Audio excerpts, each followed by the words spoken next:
Good evening. Good evening, everybody. Good evening, Dr. Mahapa.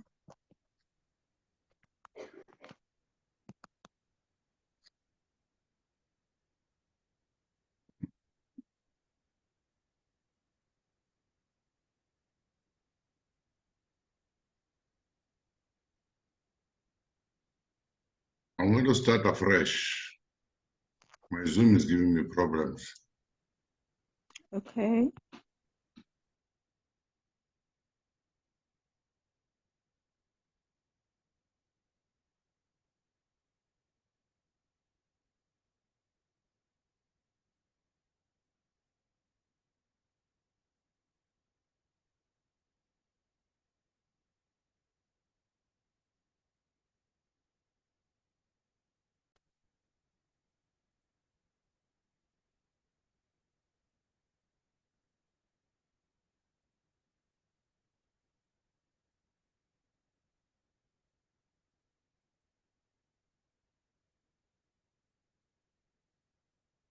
I'm trying to make things happen here.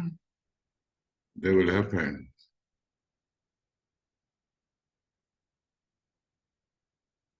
Right, I think they're going to happen.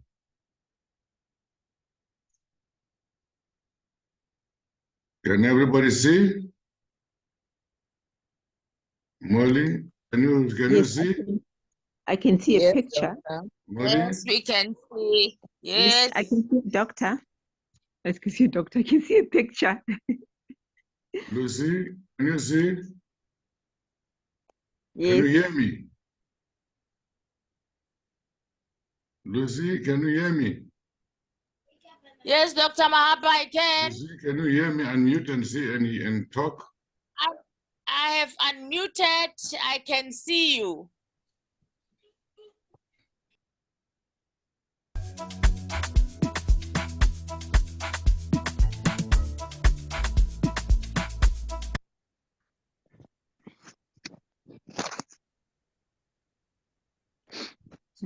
What's going on?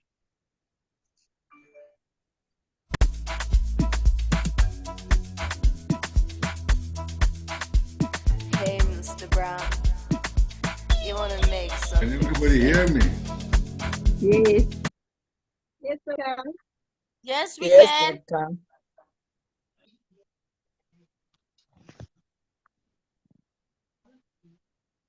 Can everybody hear me?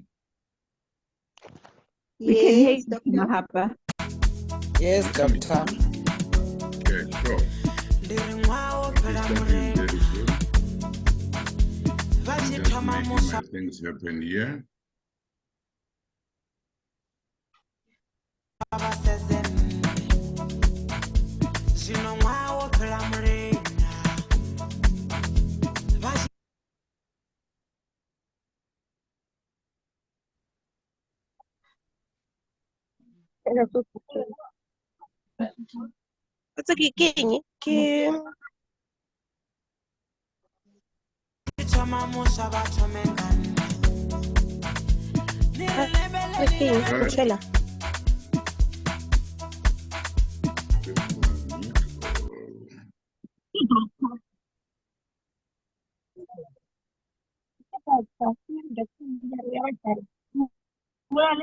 Hey, ke doctor basadi.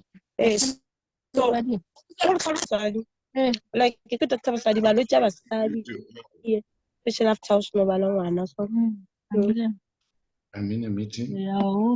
Just to be aware. I'm trying to see anybody guys can mute all. You just sit them on. Yeah. I want to mute you all. Thank you. All mute. Where do I mute?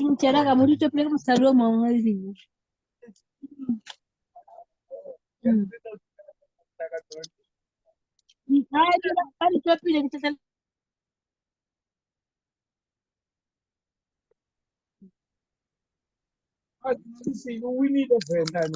Okay.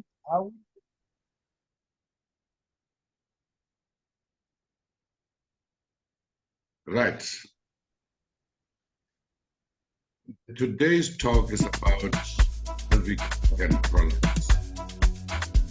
It's a very common condition that I Hey, thought Mr. it's Brown. important to discuss it You wanna make something because of sick. its prevalence and its effect on women's life.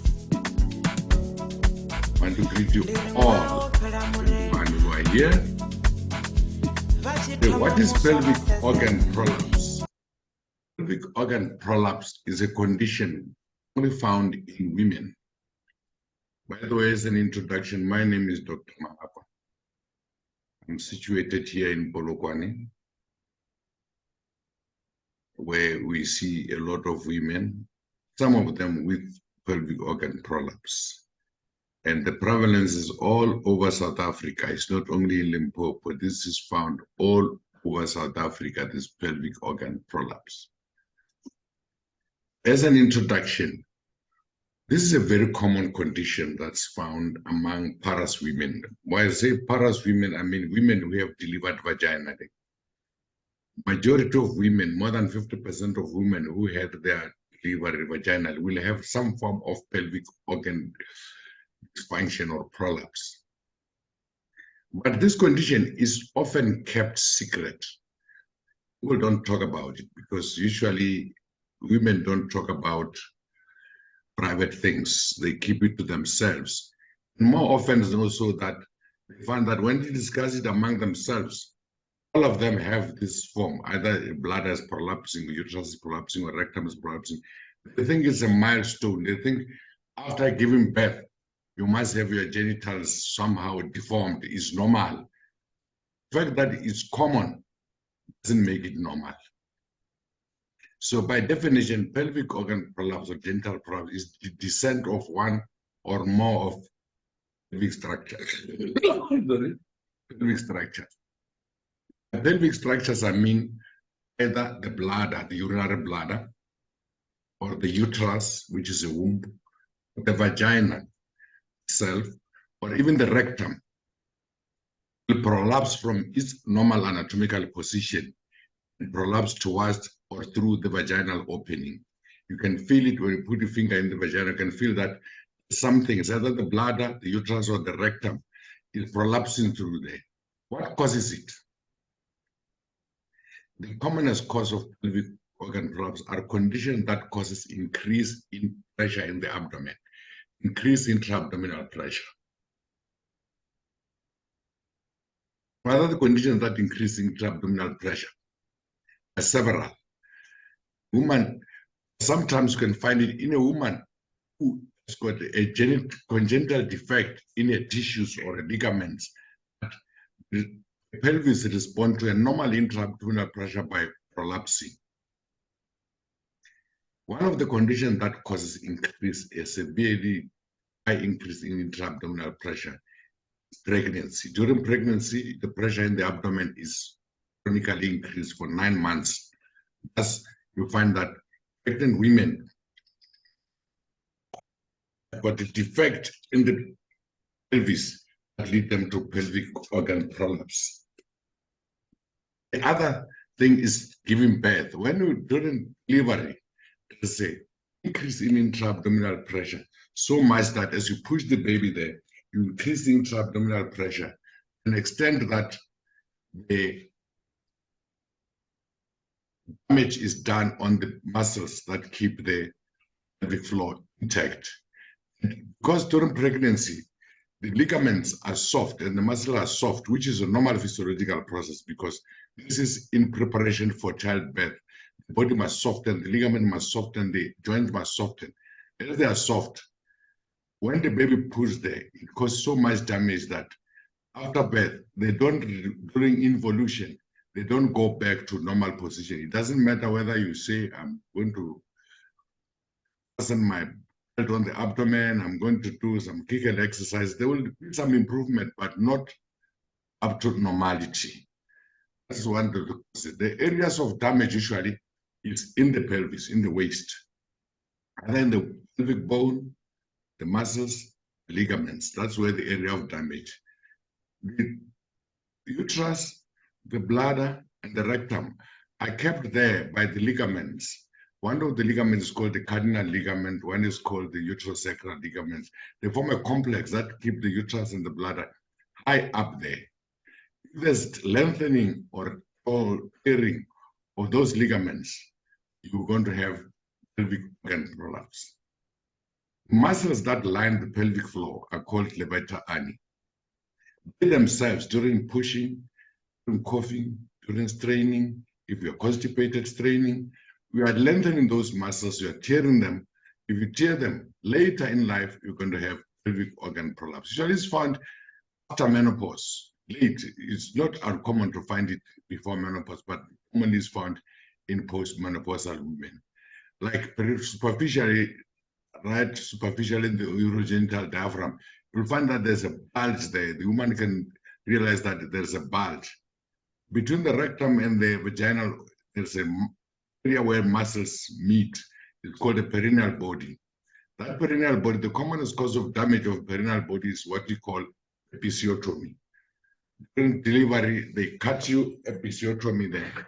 If they cut episiotomy and those muscles retract and they don't suture them properly, it will predispose to genital prolapse, either uterine prolapse, rectal prolapse, or bladder prolapse.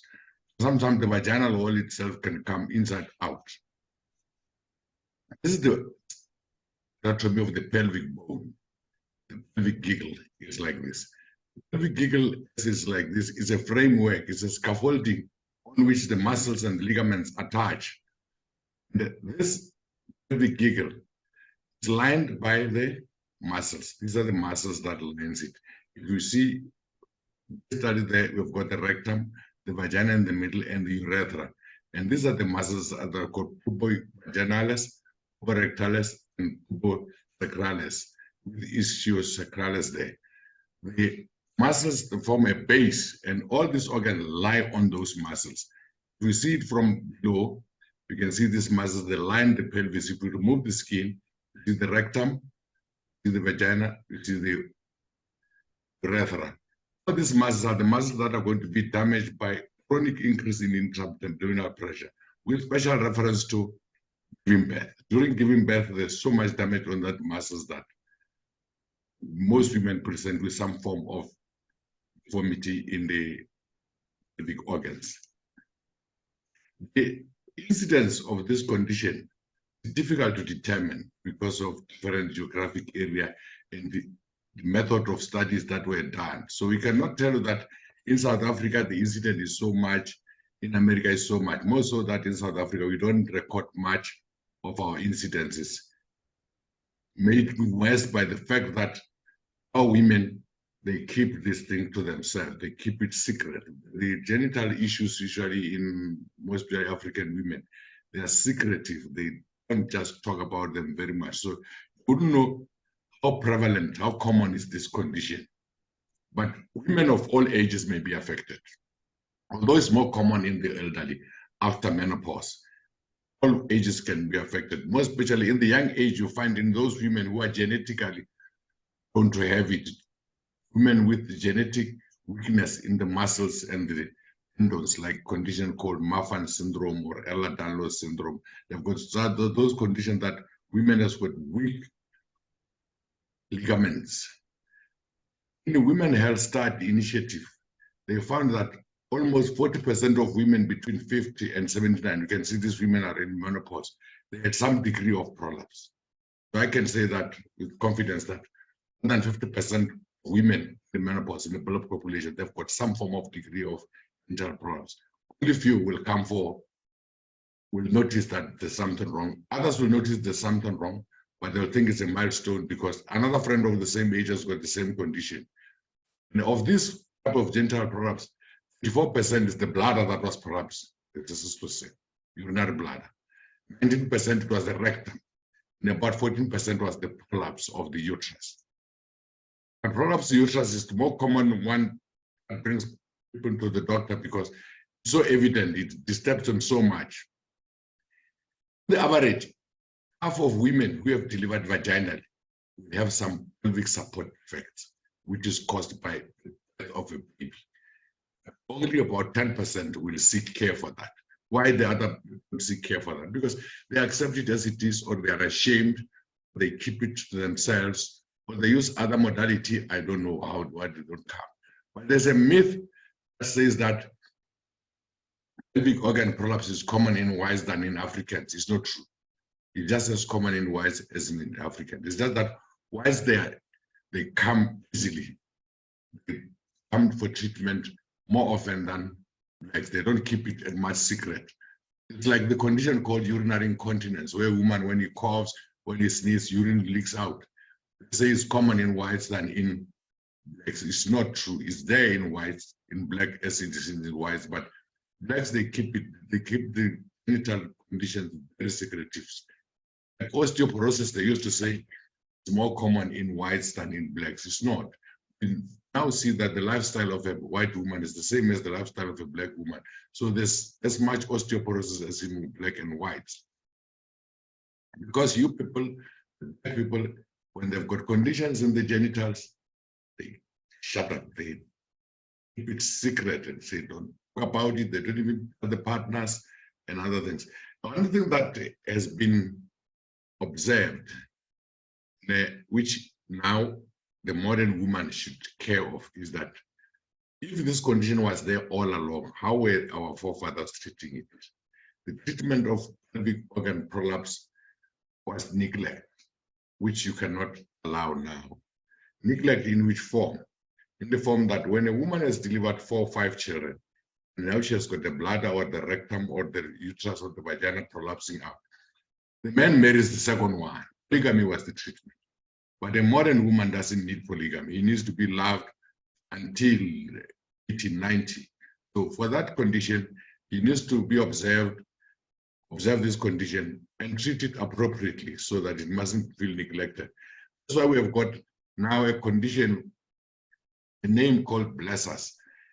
Older men go for younger women. Why? Because it might be because the older men are just they want to experiment in young, but not all that. It's because the older women who have delivered 4 or 5 children have got some form of pelvic floor defect. Things are not as they used to be. So the poor men can feel that these things have changed. Now he's looking for things that have not changed. But these conditions are treatable. You don't have to keep it to yourself. As I said, all women can have it. It doesn't matter your lifestyle, how you look like, whether you are poor or emaciated, whether you have been exercising, you can have them. Because there's this perception that they think only obese women will have pelvic organ problems. It's not true. Everybody can have it. In the United Kingdom, around 50,000 of women will remove their uterus every year. And of these, 15,000 are for pelvic organ prolapse. And of this pelvic organ prolapse, 8,000 of them were for uterus prolapse. So uterus prolapse is the most common reason for removing a uterus in a woman over 50, whites. Professor Helen Hayes was the head of the Department of Obstetrics and Gynecology in Pretoria University. He did a study and found that uterine prolapse is the most common reason for removal of the uterus in a woman over age of 50 in the whites. In my study in 2011, I studied hysterectomy in 2 practices in Pretoria, my practice and other practices as a fulfillment for Master of Public Health. In that study, we found that 93% of abdominal hysterectomy that were done were due to fibroid, which means fibroid are the commonest cause of hysterectomy in blacks, while prolapse is the common cause of hysterectomy in white population. And of this, in my study, 2% were vaginal hysterectomies for prolapse. The 2% of hysterectomy that I did were for prolapse, while 93% were for fibroids. Here it shows the graph. The long 93%, the long green bar is fibroids. Majority of women were for fibroids. If you look at the circled one of the vaginal hysterectomy, this is vaginal hysterectomy in red, abdominal hysterectomy in blue. Of the vaginal hysterectomy is the highest or for genital prolapse. Genital prolapse is the commonest cause of vaginal hysterectomy in blacks, but on the average, the most common reason for removing the uterus in black population, it will be due to fibroids of the uterus, fibroid tumors of the uterus. Risk factors that cause that predispose somebody to have hysterectomy. The predisposing risk factors, inciting risk factors, promoting and decompensating risk factors. What are the predisposing risk factors? Genetically, you're just born to have, you're going to have it because you have born with weak ligaments, weak muscles. And those weak muscles, weak collagen, during childbirth, they're going to weaken worse, then you're going to have pelvic organ prolapse. Of course, agenda also predisposes you to that. If you're a female, you will have it. If a female will have more prolapse than a male. You never find a prolapse in a male. It's very rare, except some few hernias. The inciting factor, which is the commonest culprit, is pregnancy and vaginal delivery, not only delivery, vaginal birth. The trauma that happens to the pelvic floor during vaginal birth, it predisposes the woman to pelvic organ prolapse. And surgery, hysterectomy, it doesn't matter how it was done. Hysterectomy by itself predisposes you to prolapse, most especially vaginal hysterectomy. Myopathy, diseases of the muscles that weakens the muscles, or neurological diseases, that the nerves that supplies the muscles, if they have got diseases, neurological disease, it will predispose the woman to prolapse. What promotes this? Obesity, increased body mass index. Increased body mass index, patients with increased body mass index got more prolapse than the one without increased body mass index. I'm not saying that those without increased body mass index will not have it. I'm saying obese one will have more. People with lung diseases will chronically cough. If you cough, you increase the intra-abdominal pressure. Every time you cough, your intra-abdominal pressure increases. And that increase in intra-abdominal pressure, because it puts strains on the muscles called the pelvic floor, which we'll see now. That predisposes you to prolapse. Constipation. You keep on being constipated, you realize that by the time you go and remove you go to the loo, you strain a lot, you push hard. As you push hard, increase the intra-abdominal pressure. That's that you are putting strain on the muscles of the pelvic floor. That's predisposing you to pelvic organ prolapse. One of the recreational or occupational activities, like a heavy lifting, if a woman is lifting a heavy object, is carrying pins on the head, carrying wood on the head, carrying babies, and some form of dancing that causes a lot of strain on the pelvic floor will cause increased intra-abdominal pressure and predispose the woman to that. Always show the woman pelvis, female pelvis, it looks like a basket like this. If a basket is empty, the bottom of the basket, there's nothing heavy on the bottom of the basket. That basket can last for years without any damage on the floor of the basket. But if you put things in the basket, every day you put things on the basket, very heavy things, you're going to damage the floor of the basket. I'm sure if you've got a basket at home that you use daily, you find that wear and tear of the basket start the floor of the basket. The pelvic floor is like a basket. Look at the pelvic floor. This is the pelvis. The muscles of the pelvic floor are sitting here. And organs that sit on the muscles of the pelvic floor, which are the rectum, the uterus, the urinary bladder, the fallopian tube, the ovaries, the appendix, the intestines, all sitting on the pelvic floor, like these fruits are sitting on here. They are sitting there for years as years go by. They are causing wear and tear on these muscles. More,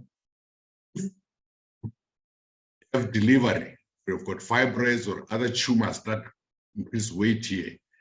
It causes damage to the pelvic floor.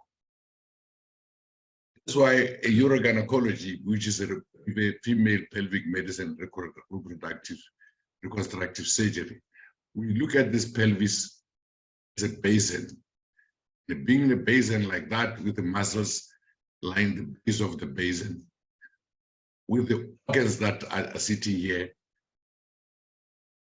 passing weight with their weight, depending on your behavior, plus increasing intra-abdominal pressure, causing wear and tear of the muscles, you find that the muscles start to bulge out. As you get old, you realize that muscles start to bulge out. If they bulge out like that, then some behavior, of course, human tissue differ in size. Some are smaller, not heavy, some are very heavy. Some people will have diseases like people with fibroids, with more weight on the pelvic floor and predispose them to pelvic organ prolapse. I once removed a fibroid of which was weighing 13.2 kilograms on a woman with pelvic organ prolapse, and she was sitting with it, not blaming the fibroid as the cause of pelvic organ prolapse, because sometimes they think they are pregnant. You find a woman, realize that he has got a tumor that's putting weight on the pelvic floor. He looks pregnant. The abdomen looks distended, but it's not distended. It's a tumor there. Where's that tumor sitting? It's sitting on the pelvic floor. Because the pelvic floor is like a hammock. All organs exert pressure and weight on the pelvic floor. Uterus, bladder, rectum, intestines, everything. There's a progressively, as the weight is there, there's progressive sagging and lengthening of the pelvic ligaments and muscles over years. Always say a human tissue is like a rubber of poor quality. If you remember a rubber, if it's of poor quality, say a rubber is 10 centimeters in length. You stretch it to 20 centimeters. If you leave it, it's not going to require to get to 10 centimeters. It will be 11 or 12 centimeters. It doesn't go to the original length. Human tissue is like rubber of poor quality. Those ladies who are a bit older realize that previously rubbers of the ladies' wears were very, very, very poor. You find that if you put an underwear for a long time with poor rubber, it says tend to be loose. That's how the human tissue is like. If you stretch it many times, it tends to be loose. Nowadays, rubbers are a very poor quality, but all the rubbers of underwears used to be very loose, and many ladies will find that they have got to use either a safety pin or a thong to keep the underwear there. That rubber, it behaves like a human tissue. If a hammock is like this, you find that this hammock, you put weight on this hammock, it will lengthen and lengthen. If two people can jump on this hammock, it will sag down more. Sag down every time you put weight there, it will sag down. That's how human tissue behave. The more you put weight in here, the more it will sag down and collapses. So the pelvic floor damage, if you want to see what damaged the pelvic floor, always give an example like a trampoline. The pelvic floor is like a trampoline. These organs, if you tense, if you're sick, is sitting on the pelvic floor. That trampoline is like a pelvic floor. With time, the pelvic floor will give in and that organ will collapse. So always find that those people are dancing on these muscles. The organs are dancing there, and the ligaments that are touching, keeping the organs together, the transverse cervical ligament, the cervical ligaments, and uterosacral ligaments, they sag down with time. So that's why a woman will come and say, but a dropped vagina, my vagina is dropping. It's not a dropped vagina. It's not vagina that drops. It's either the bladder or the uterus or the rectum. But because it's dropping from there, they think it's a dropped vagina. So a woman will present with urinary dysfunction. Whether she's got urinary incontinence, when she coughs or she sneezes or she carries heavy object with a full bladder, a little bit of urine will come out there. More often, you come with retention, inability to pass urine. If the bladder is collapsing too much and it has disturbed the angle called uretrovesical angle, the angle between the urethra and the bladder is so much that it can't come out. Or she will present with repeated urinary tract infection. If a woman has got repeated urinary tract infection, one of the causes, not the only cause, will be collapse of one of the pelvic organs, most especially the bladder, or the woman will present with fecal dysfunction. She will have inability, she will have fecal incontinence. She goes to the toilet, but she's always some feces, unaware that feces are coming down. When she wipes up, she finds that feces keep on coming out because the sphincter, the valves that keep the anus closed, been damaged. Sometimes, if the rectum prolapses, the feces are trapped in a prolapsed rectum. And she has got to put a finger in the vagina to push the rectum upwards in order to completely evacuate. One of the symptoms that she will realize is that when she goes to the toilet to do number 2, when she stands up, she can still have a feeling that it seems she hasn't completed this, she hasn't emptied the whole rectum. There's a feeling of incomplete evacuation. And if she goes there again, you will pass some more feces. This is because of pelvic organ prolapse.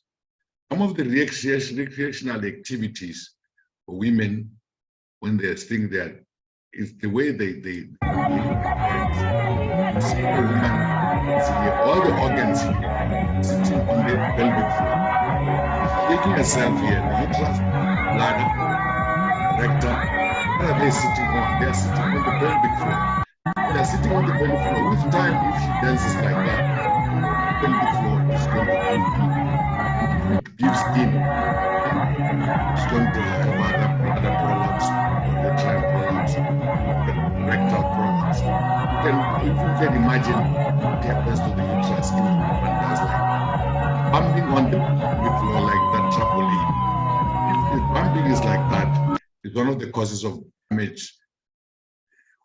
Aging is one of the compensating factors. That's because you are aging, you are post-menopause, your muscles and ligaments are weak, becoming more weaker as you get old. Your leg estrogen, they lengthen and atrophy. It causes some form of pelvic organ prolapse. Menopause itself is a cause of pelvic organ prolapse. How do you diagnose it? Very carefully, you must look at it very carefully by the symptoms. Because symptoms are not specific. There's no symptoms of bladder prolapse, no symptoms of uterine prolapse, no symptoms of typical of rectal prolapse. The symptoms, they are all the same, but only examination can reveal which one is the dominant prolapse. Woman will come and say, I feel a pelvic pressure or a heaviness down there. If it's pressure, heaviness down there, you don't know whether it's a bladder or it's the uterus, or it's the rectum, or it's the vaginal vault. Only examination will reveal that. She will say there's a vaginal bulge that she has observed, or when she puts a finger there, she can feel there's a bulge. When she puts a finger, she can reach the cervix easily, while she used not to reach the cervix. But she can say something is falling here. I don't know what it is. There's a feeling of something falling here because of lack of vocabulary and euphemism. And as it stretches the muscles and the ligaments are attached to the sacrum at the back. You'll have a chronic low backache. That chronic low backache, which can be differentiated from upper backache, which is orthopedic backache. Chronic low backache, which becomes worse as the day goes by. In the morning is better because you are lying the whole night, but as you stand up upright the whole day and the organs are exerting pressure on the ligaments, by afternoon you can't stand the backache. One of the cardinal symptoms of some form of pelvic organ problems is what they call the garrulity of the vagina. Some people call it vaginal wind or vaginal flatus. If the woman is sitting in a certain position, when she stands up in a certain position, when she's in that position, the air gets trapped inside the vaginal canal. And when she changes the position, the air comes out in the form of a sound. Some people just call it vaginal flatus. This can even happen during sexual intercourse, and that air get trapped and come out because there's been a disturbance in the anatomy of the canal, the organs there, such that air occupies that space. You know, the air doesn't allow any vacuum. If air occupies that and you've got vaginal flatus, some form, either you've got cystocele or rectocele or prolapse or vaginal prolapse. Because of lack of vocabulary, Usually women, they come to see me, they say there's something coming out there. I don't know what the something is. You ask them what something happened. Once he says something, but she can't mention it by name because in vocabulary, we don't just mention these things willy-nilly. Once you start to mention them by name, it is said to be vulgar. But actually, there's no other synonym you can say except to say it by their proper name. So the doctor will do a physical examination after taking history. And the examination of prolapse is very, you have to bear with him because you will examine your standing, you will examine your staining, it will turn you on your side and put a sim speculum and turn you on the other side and put a sim speculum, ask you to cough, ask you to strain and put a bit of Bible. You find that it changes instruments inside your genitals, trying to determine what is the exact damage and what is that which need to be repaired. That examination is very cumbersome. Women don't like it. It has to happen. You've got to be examined standing. You've got to be examined with your legs up. You've got to be examined lying on your side. Sometimes just to cough. And as you cough, the flatus might come. Part of the examination for the doctor to see what's going on there. Now, if he has determined the degree of prolapse, the degree of damage, then you can know what type of treatment is needed. And the treatment is tailored to what the degree of prolapse. Sometimes one of the treatment, if there is minor, is observation. You observe whether it's progressed or not. You don't just treat a miniature prolapse because treatment itself is dangerous than disease. Or you can be given pelvic floor rehabilitation. The physiotherapists are very good in exercises and gadgets that increases your muscle strength, that you can keep the organs in the right position. Sometimes if it's too much, you put a pessary there, an instrument, a gadget that will keep them up. A pessary is usually a temporary measure, it's not a permanent measure. More often, because our women present very late, find that they are candidate for surgical repair. They will need an operation. Because when it was still inoperable or easily operable, they didn't present, they present very early. Actually, the average woman, black woman, will present after 4 or 5 years of observing that the prolapse is there. It will not present. So the treatment depends on the severity of the symptoms and the severity of prolapse and the correlation between symptoms and the extent of prolapse. You find that there's, when I say correlation, I mean, you find that a woman with stage 4 prolapse, severe prolapse, has got less symptoms than a woman who has got mild degree of prolapse. The degree of prolapse doesn't relate with severity.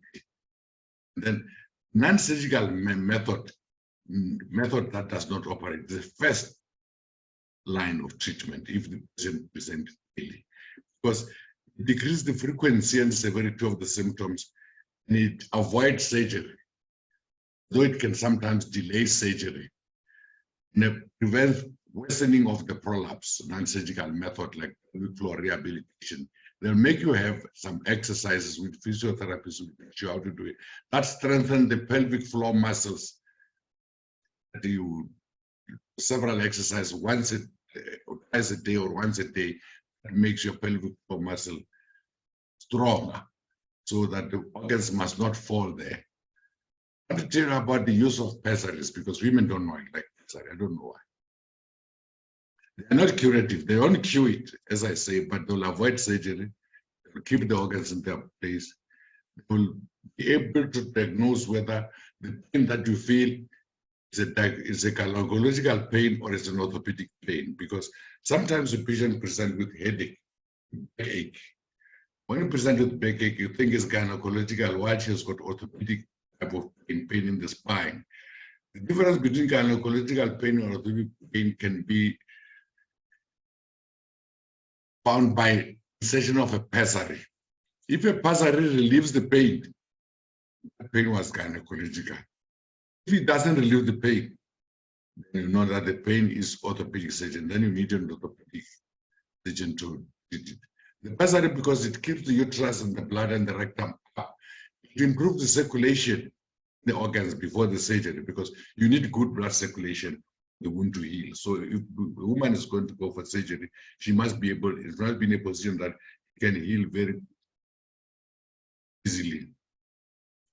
That before operation optimizes the patient for surgery. That's why mostly before the surgery, they'll put a pessary in you 4 to 5 weeks and then operate you. There are different types of pessaries that people can put inside. A ring pessary, Hodge pessary, hedgehog pessary, different types, depending on the anatomy, what you have, the disease that you have, will fit one surgery. The doctor will be able to, with pessary, will fit this one. Every 2 to 3 months or 6 months, if your pessary is for long, you will come and check it, and they teach you how to look after pessary, which you can wash with soap and water. Some people can be taught how to insert their own pessaries and remove their own pessaries at home. But pessary in themselves, if they sit for a long time, they can cause ulceration there, they can cause vaginal discharge, they can cause wounds there, which might be treated before the surgery. Usually treatment is very easy in postmenopausal women. It's just giving estrogen cream, and it heals very easy, provided there's no contraindication to estrogen in a woman. We know that women with breast cancer should not have estrogen. So breast cancer is one of the contraindications to use estrogen. So you must make sure that the woman doesn't have a history of having breast cancer. If she has had breast cancer, you can't treat with estrogen, because pathology is those connective tissue network connecting the organs together, either torn or injured or lengthened, either torn by trauma or neurological injury or disruption by stretching, which labor and delivery, as we have said, is the biggest culprit. Many factors that cause this damage. One of them is the orientation. And actually, the lay magazine will tell you that the orientation, the bipedal, if you stand upright, because women being stand upright, it gives us more chance of having prolapse. It's partly true in that, because if we were four-legged, we wouldn't have prolapse. But prolapse, the commonest cause is not only the upright position, it's increasing intra-abdominal pressure, because it is also found in humans and human-related animals. You can see here, this is a baboon. A baboon is our cousin. We are cousins and baboons. We are from the same evolutionary tree. They also have prolapse because they give birth without episiotomy. They develop prolapses. Female baboons develop as much prolapses as male baboons, but they are not working upright. So the upright position, although it's a contributing factor, it's not the cause. One of the causes, because in baboons, we have this birth without episiotomy, without analgesia. We give birth. That's why during birth, during delivery, it's important for the midwife to cut the muscles before they are being overstretched, to cut the episiotomy. You find a woman bracing herself that I delivered a 4.5 kilogram without episiotomy. That's not something to brag about. You must have, because that head is about 10 centimeters in diameter. It's going to come through an opening which is about 2 centimeters in diameter under normal circumstances. In that way, the damage that that head does will not be repaired by themselves, by nature. So that's why episiotomy during childbirth is important. If things were going my way, every woman should have an episiotomy if you want to preserve the integrity of the pelvic floor and the vaginal opening. Because those muscles are not only for birth, although they are birth, they are the pelvic support, they support the pelvic organ, they help you in maintaining urine, they help you mustn't have urinary incontinence. Even fecal incontinence, as I have said, that they help you, those muscles, they are multitasker, they do many tasks, the muscles. During waiting, when you pass urine, you increase intra-abdominal pressure. During childbirth, even during sexual function, you use the muscle of the pelvic floor as this board on which you play for your pelvic stability and stability. Even during breathing, when you breathe with the diaphragm, but that pressure is transmitted down to the pelvic floor. So the pelvic floor is a muscle that is the floor that must be very much respected. must respect the pelvic floor. Understand the pathophysiology of genital prolapse. Some knowledge of normal vaginal support is needed. You need pelvic floor muscle, the function to support the pelvic floor and assist in urinary and fecal continence, but also aid you in sexual performance. If you've got pelvic floor damage, your sexual performance becomes poor. That's why the old man will go and look for the second wife. If you don't allow the second wife, you'll go and look for somebody to cheat you with. They stabilize the joints, and they also act as a lymphatic and lymphatic pump for the pelvis. You don't have solid legs. One area which is more damaged is the perineum, which is the area that's what you see when you see a woman from below, which is lined by the pubic arc, particularly by the coccygeal tip, and lined by the pelvic bones, as you have seen that. Perineum, you can divide it into two triangles, the anterior triangle and the posterior triangle. The anterior triangle is called urogenital triangle. The posterior triangle is the anal triangle. Because the anterior triangle is called urogenital triangle, there it is, because it contains the urinary and the genital organs. The posterior triangle is called the anal triangle because it only contains the anus.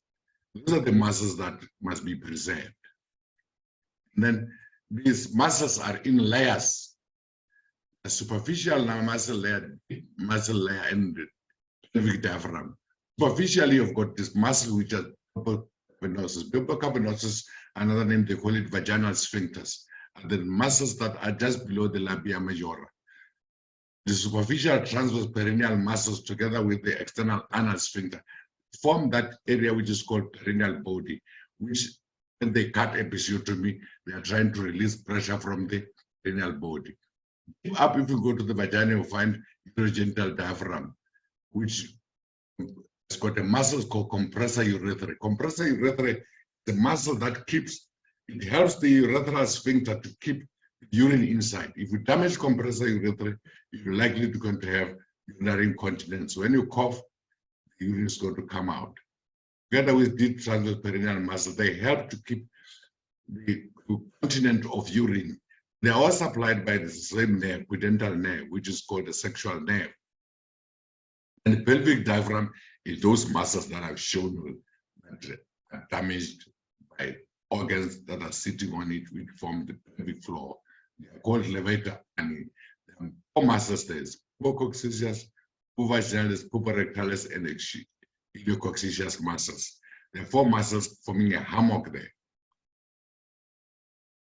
A man called Delancey, he divided these layers into level 1, level 2, level 3. These are the support.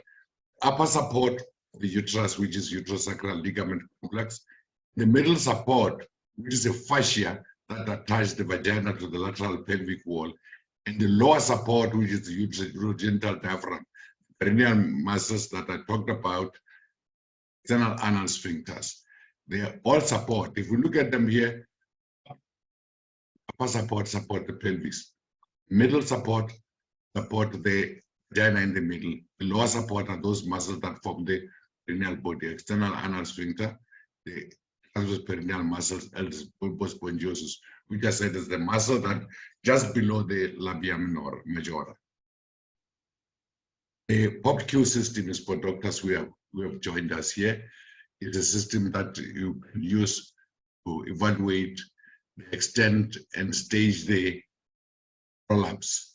It measures the 9 points on the pelvis, measure the total vaginal length, the genital hiatus, you measure the perineal body, to calculate using a formula to determine what kind of prolapse do you have. Do you have either the anterior compartment prolapse, the middle compartment prolapse, or posterior compartment prolapse? Anterior compartment prolapse is prolapse of the urethra, prolapse of the bladder, prolapse of the urethra together with the bladder, which is called cystourethral. If the bladder alone is called cystocele, if the urethra alone is called urethral. Middle compartment prolapse is uterus prolapse, prolapse of the uterus. If the woman has removed the uterus, removal of the uterus is not prevention for prolapse. Even after removing the uterus, you can still have the vaginal vault prolapsing, called vaginal vault. And if the vaginal vault prolapse, the intestines will also prolapse together with the vaginal vault, which is called enterocele. The posterior compartment prolapse, of course, posteriorly we only have the rectal prolapse, which is called rectocele. The cystourethroceal, which means the prolapse of the urethra, the bladder, is the most common type of prolapse that we find in women, which means more than 50% of the women who have delivered vaginally, they'll have some form of cystourethroceal. Whether it's significant enough to need treatment or not is another way, but they will have it, followed by uterine prolapse. Rectocele is the least. Very few people will have rectocele. If you look at the urethra, let's look at the urethroceal. I said cystourethroceal is very common. Urethra of a woman is about 4 to 5 centimeters. If the muscle or the ligament that attaches the urethra to the pelvic bone is overstretched or torn, the distal 4 centimeter, the anterior vaginal wall, will bulge into the vagina. When you put your finger there anteriorly, you'll find that there's a ball there. The way to test whether there's urethral hypermobility is to do what you call cotton wool swab test. They look at the angle by which they put a stick with the cotton wool in here. Usually, the urethra should face the line. If the woman strains, you say, push, mama, it strains, and it makes an angle more than 30 degrees. That just got urethral hypermobility, which means just got urethroceal. And the chances that she's likely to have stress incontinence. When she coughs, she's going to have incontinence. This is a very, women don't like it because to put things in the urethra while you're awake can be sometimes uncomfortable, but it's an important test that must be done. Now, one test that you can do it in vivo. A woman can tell you, if the urethra is facing you like this, you're strained. You find that when you go to the urine, you see the urethra now, it faces right back. You find that when you urinate, the urine flow is towards the clitoris. It's not down into the toilet. You must know that you've got the urethroceal and urethral hypermobility.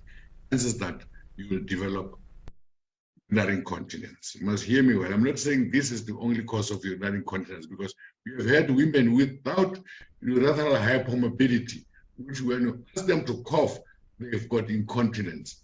As the woman, the urethra is facing forward normally, but if she coughs, then it comes out because of other causes of urinary incontinence, which will be discussed in another topic of urinary incontinence.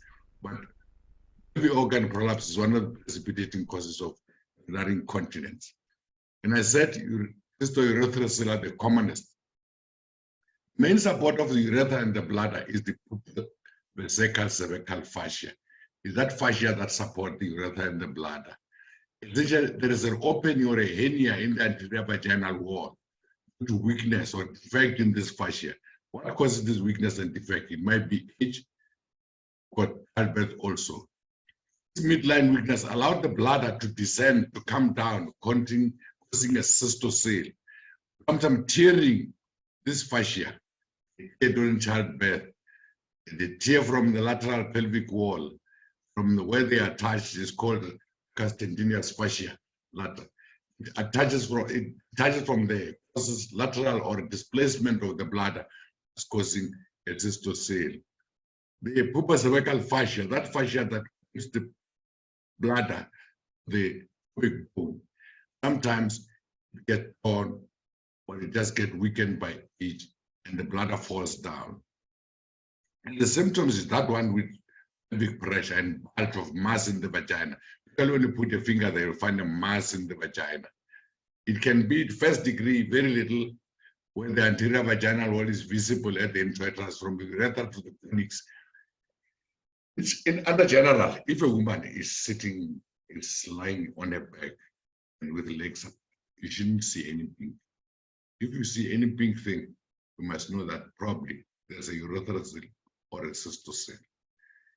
If it's second degree, the inferior of the bladder wall and the anterior wall of the vagina come out at the vaginal introitus and the vaginal opening. The third degree is the first, it's the same as part of the third degree, but it's outside the hymenal ring. The bladder is outside the introitus. It stays there forever. Fourth degree, the full length of the urethra and the bladder outside. You can imagine how uncomfortable it is to sit with. Majority of our ladies at home, they sit with this thing and they don't discuss with you, discuss with anybody. You find that the grannies say, I don't go to funerals, I don't go to anywhere, I just sit at home, everything, because she's got fourth degree. Most usually, the grannies that delivered 4 to 5 children, people of high parity, they've got these conditions, but because they don't tell us, or we don't ask them, or we don't watch them, you will only realize when she's very sick, when you start to watch her, that this woman has been having a uterine prolapse or a bladder prolapse. Or realize it very well when you find that she's always smelling urine because she's got incontinence.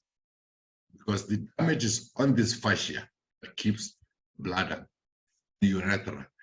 This pubocervical fascia, if it's damaged either by age or by childbirth, the bladder will fall down, the sagging bladder. Let's see what, I want to give you an illustration of a cystocele.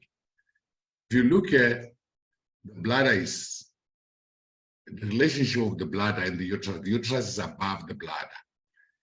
If you look with cystocele, as time goes by, the bladder descends down. If you see the bladder descends down, it takes the uterus along, but the leading organ is the bladder until it reaches the level of the internal, the vaginal opening. If not, at this stage, a woman, if you put a finger inside, you'll be able to realize that there's something coming out there. But sometimes it can go up to stage 4, where it just protrudes outside and stays there forever. That's what you call cystocele. This is the bladder prolapse. In the normal clinical situation, you find it. Your woman comes, she says she's got deficient perineum, she pushes, the bladder comes up. You find there's a bulge, the ball coming in. If the ball like that, the bladder that's coming up, in this one we've got the cystourethroceal. Even the urethra is bulging out. Little rectocele there, but the predominant is predominantly the bladder that's bulging. And you examine with the Bible speculum, you realize that the lateral vaginal wall are collapsing first because there's also middle compartment injury. If you take out the speculum slowly, the bladder will follow. That's the bladder following up when the speculum is taken out slowly. It's rotating and coming out there. At both ends, even if you change the speculum direction and put it transversely, the anterior vaginal wall and the posterior vaginal wall will be the first to prolapse. And thereafter, if the speculum is pulled backwards, the bladder will follow. This is a cystocele following. It needs repair. This woman definitely had cystocele with urinary incontinence. The causes I have said is precipitous labor. Precipitous labor is labor that starts and finishes within 1 hour. When a woman pressing herself and say, "Nah, I just had labor for 1 hour. I was already delivering." It's very dangerous. It's not something to brag about because you're pushing those muscles very quickly. You don't give them time to lengthen. A woman with chronic cough, people are doing heavy manual duties. This thing of gender equality, I don't stand for it. Where you find women doing jobs that were originally men's job, taking holes, carrying heavy object because of equality. It damages the woman. There are certain jobs that are not for women. If you have a hysterectomy, of course, you have wall prolapse. In the middle compartment, you've got a uterine prolapse. Bladder prolapse and urethral prolapse are anterior compartment syndrome. The middle compartment is only uterus that prolapse. In the middle, there's the uterus. And if you look at the uterus, if it prolapses, again, I want to show you the relationship of the bladder and the uterus. This is the intestine with the rectum going down here. The uterus is always above the bladder, at the level of the bladder. But if the uterus prolapses, it will descend down. It will descend down. As it descends down, it takes along the bladder and the rectum because they are attached to one another. The leading organ will be the uterus. If it descends down until it reaches the level of the uterus, vaginal opening. If not treated, it will progress until the entire uterus is outside. As I said, similarly, majority of our grannies at home were sitting and say, I just sit there, Fariles Seka. It's because they've suffered from this. They've delivered 8 to 9 children. Now they've got uterine prolapse. You don't realize it because they will never talk about it. You'll only realize it the day they are very sick and you have to wash them.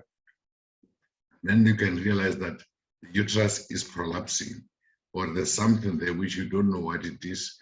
And it's a uterus that's prolapsing. You find out the uterus move from its normal position through the vaginal opening up to the outside. And clinically, it's a very embarrassing and shameful condition for the woman when she's tried to wake up in the morning. During the night, she doesn't have it. But when she wakes up, the uterus just comes out like this and stays there like that the whole day, wetting the underwears, wetting everything. She's putting all the papers there, it's crying out.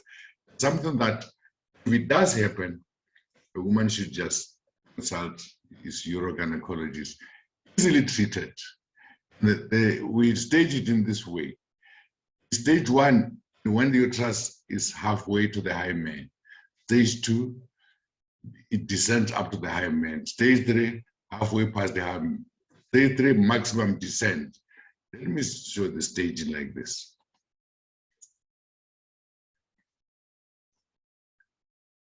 I want to show the staging here. Maybe it will show.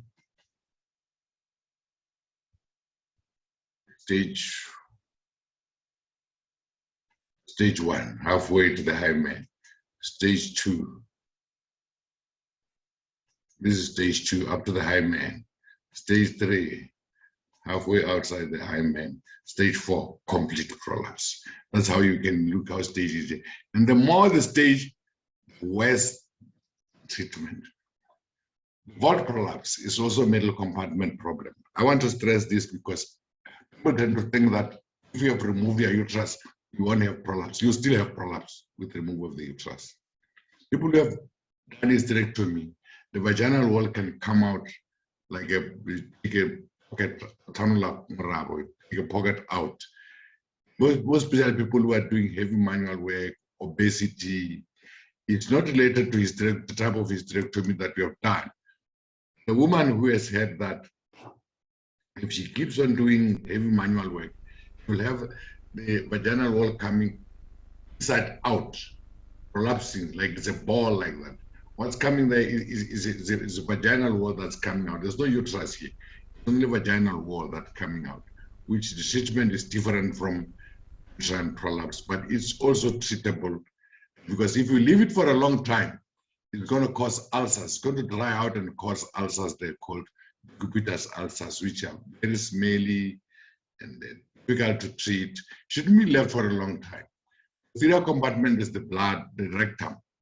The rectal prolapse. When the rectum prolapse, it descends to the anterior rectal wall.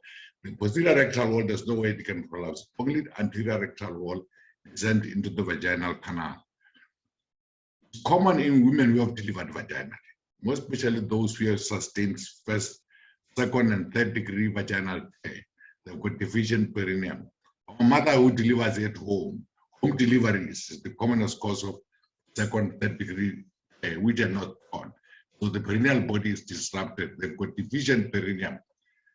The women who are chronically constipated, depending on their diet. The women who do heavy manual labor. Heavy manual labor, I mean, as I've said, that certain jobs that we must pay women from doing. There's nothing like gender equality within the job, man. Women are the weaker species. We must respect them and love them. Because the heavy manual work will predispose them to prolapse. In the posterior compartment, you see the rectum here. The feces should come out at the anus. If the rectal prolapse into the vagina, fecal matter, some of the feces will bypass the rectum, will bypass the anus and come and trap there. That's why if a person goes to the toilet, he stands up, you still feel that he hasn't emptied the entire rectum. There's got this feeling of incomplete evacuation, which is called tenesmus. Sometimes he has to put the finger in the vagina and push those fecal matters up there so that they can be evacuated out at the anus. The rectal prolapse, chiefly a hernia in the posterior vaginal wall, which is secondary to weakness or defect in the rectovaginal septum. Between the rectum and the vagina, there's a septum there, which is formed by fascia. That fascia is called fascia of Denon-Vallée. It keeps the rectum in its right position. The symptoms of rectocele include difficulty in evacuating stools. As I've said, that the stools will be trapped in that pocket of rectocele, and then you have to put your finger inside the vagina to push the pocket upwards so that the feces can come out through the anus. And this is always a feeling of a sensation of full rectum, even if the rectum is not full, because of that fecal matter which is trapped inside the rectocele. Sometimes a rectovaginal examination has to be done. So rectocele usually found mostly in people with perineum, deficient perineum, home deliveries with second perineum, which they can observe but not observe. If you look at the rectocele demonstrating as it is, find that, look at the rectum where it is. That's the rectum, that's the vagina, that's the bladder, that's the urethra.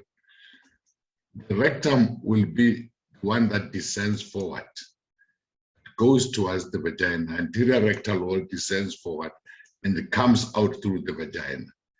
That's a rectocele. And if the feces comes here, they should come out of the anus, to bypass the anus and follow gravity and fill up the rectocele here. Even if the woman evacuates some of the feces, some which are trapped in here will remain there. That's why when she stands up, she's got this feeling of fullness, a feeling of incomplete evacuation, called tenesmus. And for her to empty this pocket, he has to push it out manually with a finger to completely evacuate the rectum, because as the rectum goes down, it bypasses the anus and makes a pocket there where the feces can be trapped in. This is a rectocele that you can see in a woman with deficient perineum, which can be repaired easily. And then, as I've said, damage is due to usually excessive pushing, more especially home delivery or pushing without episiotomy. Surgical treatment, if the rectocele gives you symptoms, is called posterior colporrhaphy, which some people call designer vagina. The laxative or stool softeners, they just give you temporary relief, and there's no place for pessary in a rectocele, of course. It can be overt or covert. Overt is when it's visible and seen like this. Sometimes during examination, during a pap smear or other speculum examination, you can find a rectocele which is sitting there. In a woman who has been complaining of tenesmus, no obvious rectocele, there will be a rectocele high up there which is not visible. It's called occult rectocele. It can only be seen inadvertently during examination. When a woman is being examined with a speculum, it will need to be repaired because symptoms are the same. Indication for repair is when through the vulva or the vagina to restrain, or if it's symptomatic. When it's progressive, you have seen it this year, it was less. Next year is worse. The other year is worse. It is progressing, which means you do see it in stage 1. Sometimes 6 months, stage 2, stage 3. You don't want it to go up to stage 4. Repair it when it was still in the stages, because the higher the stages, the more difficult is the repair, and the more unsatisfactory is the surgery. Or when it's contributing to abnormal vaginal access, that way it will be stepping the sex. The husband realized that the access of the vagina is not what I know. The vagina goes this way, but access of the vagina is different from other access of the vagina. That's what would keep the man out of the bedroom, and you call him a blazer or if once you'll marry someone to help you do the job that you cannot do properly, then we don't want to encourage polygamy unnecessary. If it's found during vaginal hysterectomy, it better be repaired, because during vaginal hysterectomy, doctor can realize that there is a small early rectocele here, just repair it there. The levator ani is a muscles, those pelvic floor muscles, so that they help in defecation. They keep the sigmoid colon where the feces are in their position. And when you defecate, you go to the toilet, you voluntarily relax those muscles. So if they relax by themselves, you will soil yourself, you have fecal incontinence. Even the external anal sphincter, you must relax them voluntarily when you go to the toilet to do number 2. But if they are torn or they are relaxed by themselves, you will have fetal incontinence. Intra-abdominal pressure itself, it forces stools down. That's why people with incontinence of feces do keep on soiling themselves, they're soiling their underwears with feces. People with the organ prolapse, majority of them being women. And then because the rectal filling, just filling up the rectum, you open the anal sphincter. It shouldn't open by just rectal filling. You must voluntarily open the anus when you want to go to the toilet. There are some rare form of prolapses that are caused by laxative abuse with constipation. Somebody has got chronic constipation and he abuses laxative because he says, I always have constipation, I've got to use a laxative. No, look for the cause of constipation. Usually it might be a diet, it might be a digestive system. Get a dietitian, get a gastroenterologist, look at the cause of constipation and treat it with laxative. Otherwise, it will give you rectal mucosa prolapse or hemorrhoids. Rectal mucosa prolapse, I mentioned it here because it must differ from rectal prolapse. This is rectal prolapse, rectocele.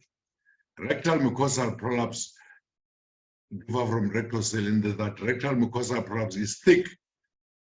Rectal prolapse is thick and the rings are concentric. If you see, it's round here, while rectal mucosa has got radial rings and is thin in diameter. Which you must differentiate from hemorrhoids, which are extensions of hemorrhoidal veins, which are usually in 3 slices of ice, 11 o'clock, 7 o'clock, and at about 4 o'clock, hemorrhoids. People usually differentiate, got problem in differentiating between hemorrhoids, rectal prolapse, rectal mucosal prolapse. These are very different. Rectal prolapse, if you touch it, concentric rings. The rectal mucosal prolapse, radial rings.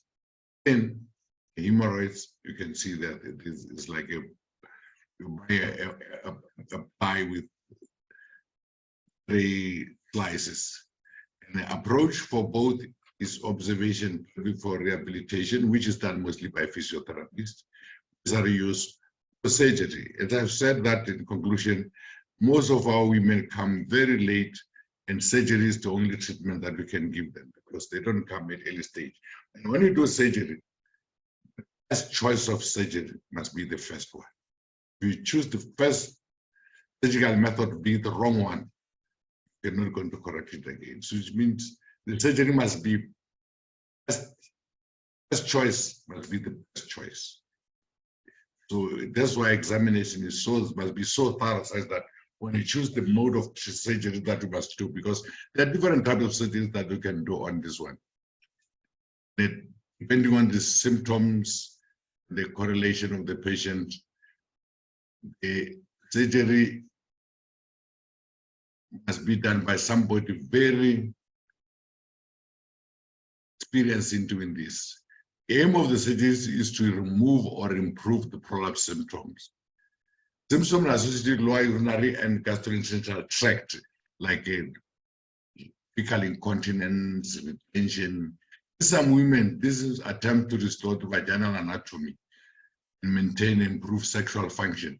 As I've said, sometimes the vaginal axis is disturbed or the genital hiatus is gaping, or there is a vaginal flatus coming out there during sex, which is the man out of the bedroom.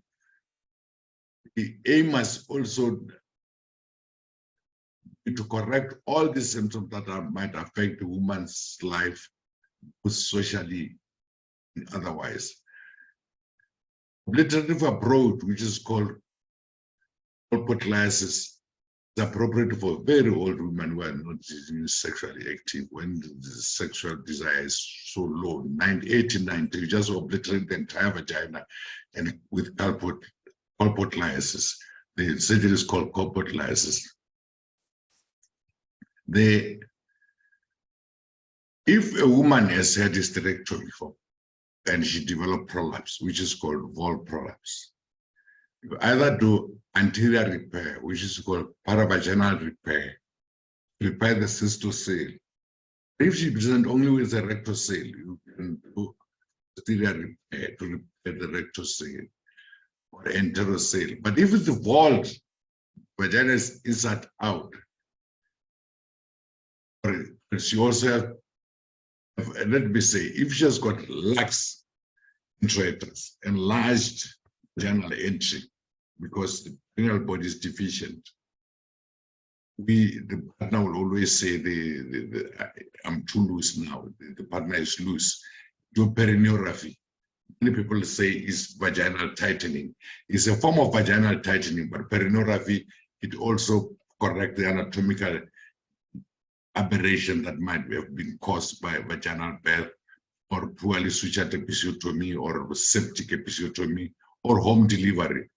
If it's a vaginal vault that's prolapsing, the type of surgery that we do is what we call sacrocolpopexy. Go in abdominally or through a laparoscope, touch a mesh, a synthetic mesh, or a mesh made out of Gore-Tex, attach it to the sacrum and pull this vagina upwards so that it mustn't come upside down. This operation is called sacrocolpopexy.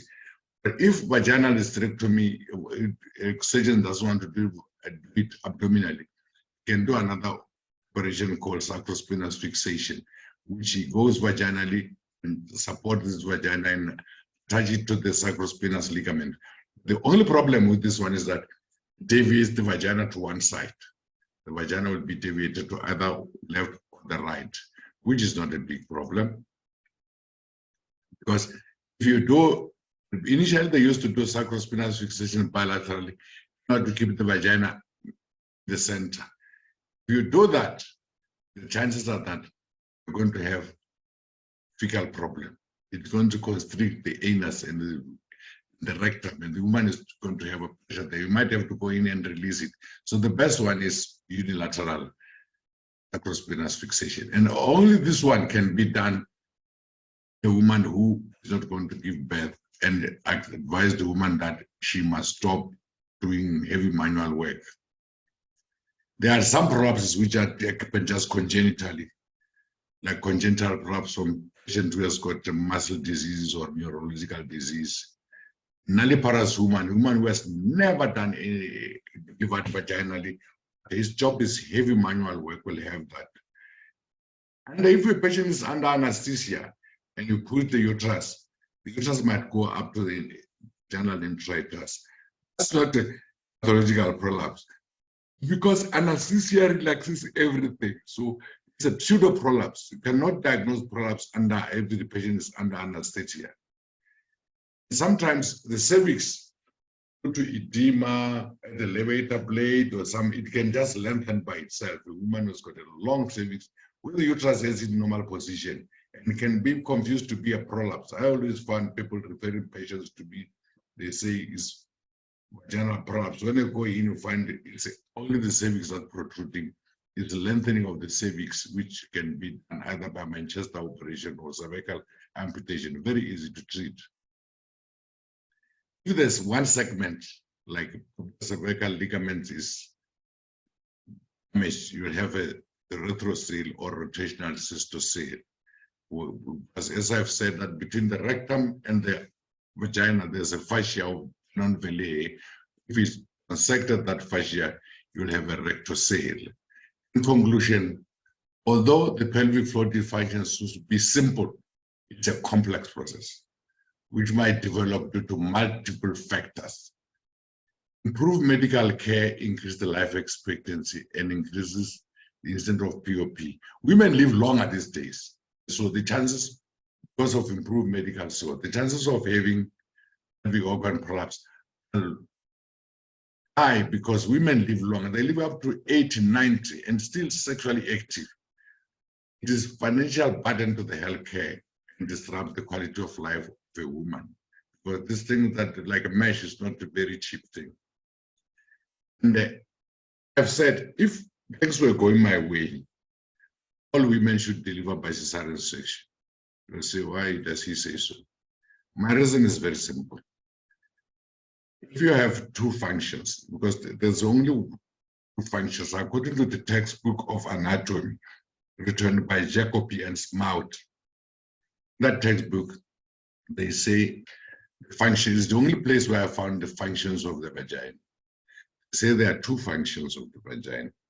One is a birth conduit, the baby, for you to give, the baby passes there.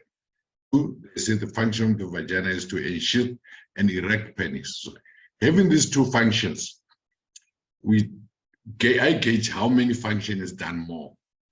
The other one, the average family size of a black family is 3 children. 2 or 3.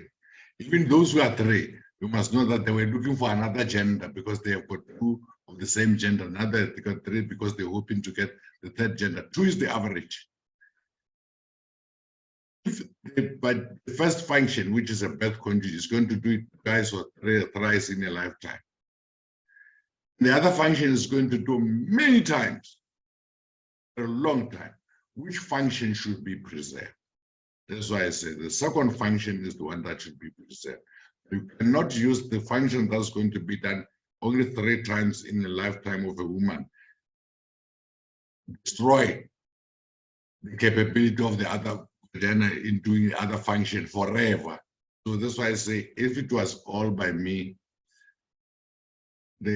all women should deliver by cesarean section. More so that anesthesia is very safe these days. More so that wound healing and antibiotics are very safe. So, but there's no scientific evidence for that. So we control by scientific evidence. This is all what I wanted to say. Thank you very much for joining me. I want to say, we're still going to have a lot of pelvic organ prolapse, especially in Limpopo, because I always go for the weddings and the other gatherings where I find women dancing. I say, the time they are dancing, hey, you're going to have pelvic organ prolapse.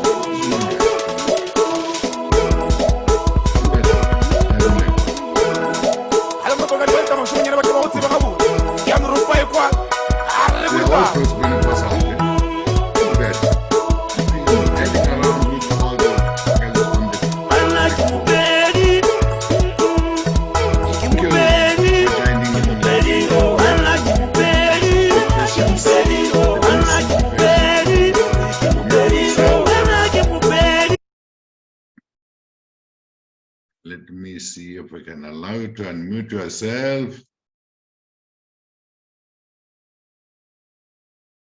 Where do I unmute yourself?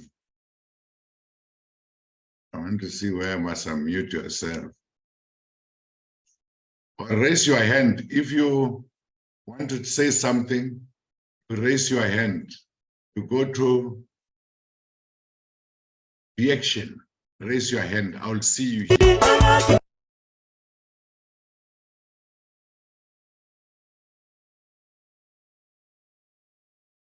I want to see, where do I mute these people? I'll find it, don't worry. Okay, you can unmute yourself. I've allowed you to unmute yourself.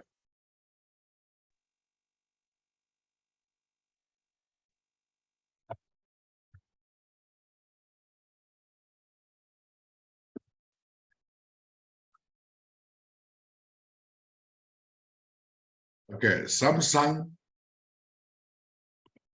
say something. Good evening, everyone. Evening. Yeah. My submission is not a question. It's just to appreciate the very informative topic or the presentation that you have made, Doctor. It is very sensitive, of course, to talk about all these things, and funny enough, they are happening to all of us. So I'm just submitting you know, I'm so happy, or rather proud to say we are lucky to have you or somebody like you who is able to actually talk about these things so freely. You know, many doctors or many of us as healthcare workers find it very difficult to address these things to our community. So thank you very much. Yeah, but sometimes it's you need vocabulary. As I say, that the upbringing is such that when you talk about them, it's like you are being disrespectful and you are going into a sensitive area of a woman. But as doctors, a healthcare professional, you should get a way of going through it with some euphemism there and there without embarrassing the woman. Sometimes I find myself going through this. Another one is S. Mashamaite. Rami Thank you, Maluk. Doctor. Thank you, Doctor. Thank you. I've written my question on the chat box. I thought you will read the chat box. Where are the Anyway, I wanted to know, how does one remove stage 4 prolapsed hemorrhoids without surgery, which are not painful? And also, which doctor can assist in that regard? Gastroenterologist or a gynecologist? And what will happen if those hemorrhoids are not?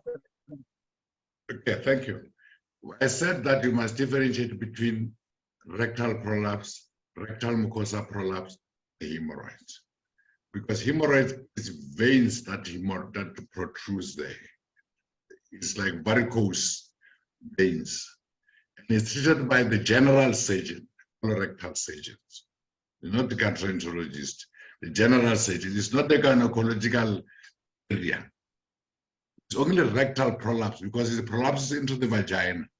Gynecologists treat it, but hemorrhoids, you see a general surgeon to treat the hemorrhoids because he must obliterate them from where the veins start up, which start high up in the anus.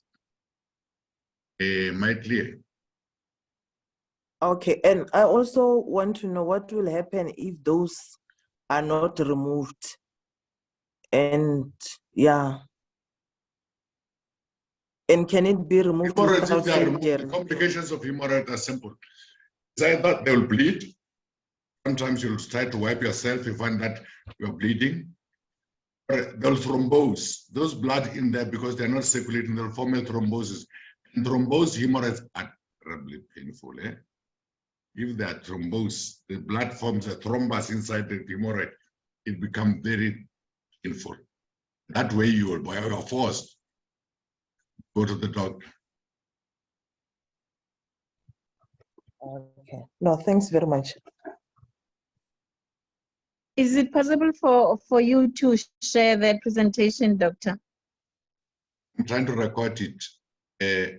You know, when I share, as a I'm a urogynecologist. If you share it on YouTube, they just remove it. But it doesn't comply with the standard because, you know, this is not no pornography, so they'll remove it. I share it by giving people who are nearby the stick, then they can give each other. But you can't share it on the social media. The social media will remove it because according to their standard, they don't like things like this. You see, that's why when I posted this, I said people must be 21 years or over, not for children. So the answer is yes, I can share it. Question is how. Those who are around here in Petersburg, they can have it on a memory stick, share it among themselves. But this one, you can't put it on a YouTube or on a box or anywhere. They'll just remove it.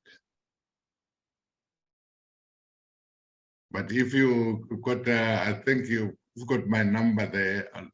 My number was showing there. If you've got my number there and phone me, we can decide on how we can make you have it. Because my number is, where is it? 015-957-7770. If you phone there, we can decide on how we can have it. Or you can just drop an email at mahapa@drmahapa.co.za. Yes, easier. Small letters, mahapa@dr for doctor, drmahapa.co.za. Then I can decide on how can we, whether courier the memory stick to you or something. Okay, Rami Maluka, Rami Maluka. Well, that's all I have. Thank you, Doctor. If you have like you feel like you're bloated in the womb, and it's like there's something in the womb, and then from there, some of the symptoms, like you have chronic constipation and the lower back pain. Could it be that maybe either the uterus or the womb has collapsed? What could? Chronic constipation, I wouldn't say the uterus, I would say the rectum. Rectal bulge into the vagina. It gives you symptoms are non-specific. You'll find that you feel the bloating on the anterior abdomen, while actually mass is backwards there. That's why I say usually with the occult rectocele that you'll find only on examination, but it's not visible.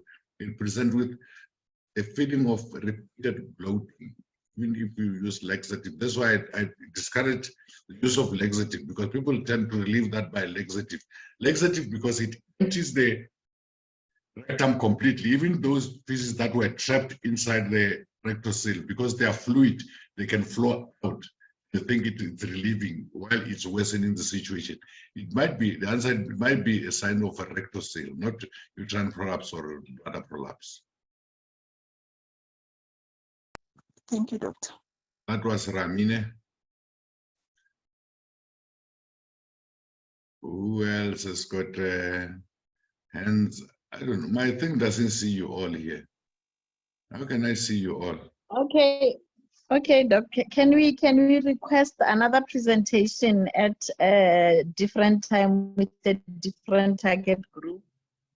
No, you know, this is my fifth presentation. Yeah. This is my fifth one. I presented 4 presentations so far. Every month I come with a topic. Unfortunately, by the time I present, I don't know what will be the next topic.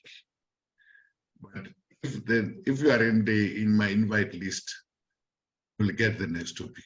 I'll give you the next topic. Next month there will be another presentation. So every month, my aim is to present 10 or 11 topics per year, because December I'm not going to put a topic. So every year every month I'll present a topic related to women. Yeah. So there's nothing that I know except women's health. So I can only talk about women's health. But this topic I presented because I think it's public awareness need to be made on this topic. Because it's a condition that is there, and we behave as if it doesn't exist, while it's so prevalent.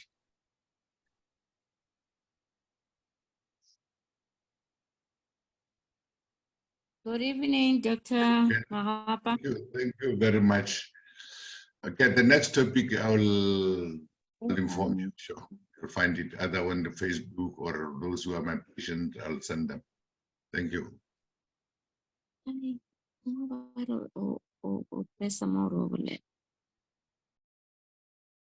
Can I come in, Doctor?